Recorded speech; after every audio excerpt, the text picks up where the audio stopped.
حمدي فتحي بلسم تمريرة حلوة حلوة أول مرة تتعدي الوقت بقى عشان نتكلم عليها. ومصطفى عفروتو بخبرته بقى الوقت اللي لعبه في الدوري 3-4 مواسم سواء مع الأهلي راح فترة المقصة ما حصلوش توفيق، إنما مع دمنهور بيسجل النهاردة 5 أهدافه من 21 جون.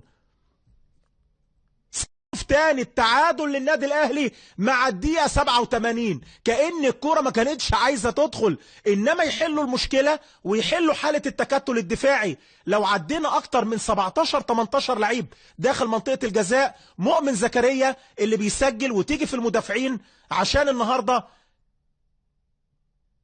يرجع بالتعادل للنادي الاهلي. هنشوف اللعبه مره تاني كابتن وائل جمعه، وهنشوف الحكم بيتكلم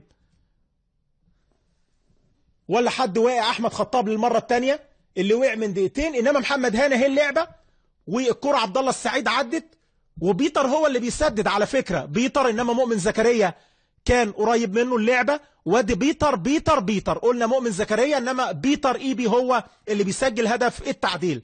يعيد التسجيل لنفسه بيتر ايبي في لقاءات النادي الاهلي.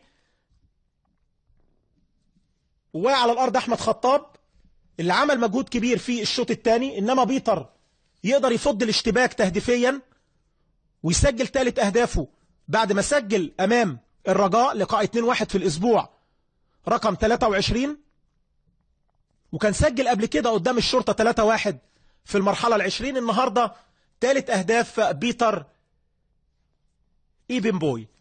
1-1 الاهلي ودمنهور في اللقاء رقم 10.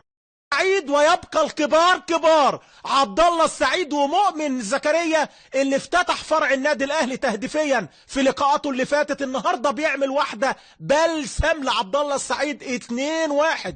الاهلي خلال يمكن اكتر من 85 دقيقه مش قادر يفك الطلاسم ولا الشفره الهجوميه، انما يقدر عن طريق بيتر وعبد الله السعيد ان هو يسجل جونين مع الدقايق الاخيره. 2-1 عبد الله السعيد بيتر ايبي. انما شوف الحكايه من اولها، من اول رزق من بره قلنا عملها كويس قوي لمحمد حمدي، ومحمد حمدي يمشي مؤمن داخل ال 18. ادي مؤمن اهو، والراجل وقف كويس قوي وصور كده اللعيبه جوه المنطقه وشاف مين اللي فاضي وادى عبد الله السعيد اللي بيحطها في المرمى. هدف غالي للنادي الاهلي. شايفين فرحه اللعيبه بعد ما اتأزمت الدنيا عليهم تماما وكان متقدم دمنهور لاخر تقريبا 5 دقائق، انما كان ليه رأي تاني فراودة الأحمر عن طريق بيتر إيبي وعبد الله